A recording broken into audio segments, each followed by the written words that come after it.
кстати сказать, хочу обратить ваше внимание на то, что создание халифата на территории Российской Федерации – это только первая часть их плана.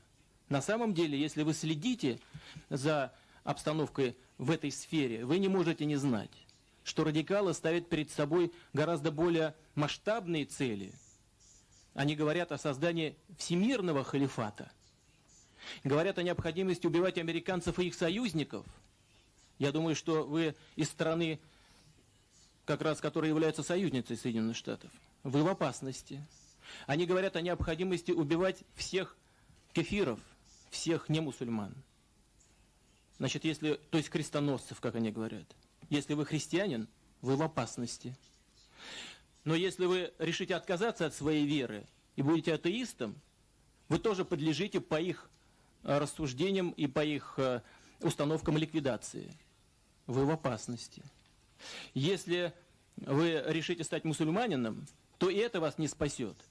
Потому что они считают, что традиционный ислам тоже враждебен тем целям, которые они перед собой ставят. Вы в этом случае в опасности.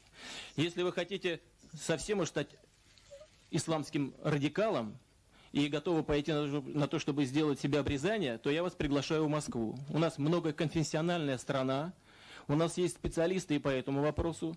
И я порекомендую ему сделать эту операцию таким образом, чтобы у вас уже больше ничего не выросло. Товарищ генерал, разрешите обратиться? А, капитан, как служба? Служу Советскому Союзу. Есть проблемы? Архиепископ не присваивает очередного звания. Значит, не положено. Чего не положено?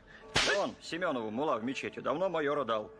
Ислам – это очень тяжелый участок работы. О, очень. слыхал? Ну, а у нас что, легкий, что ли?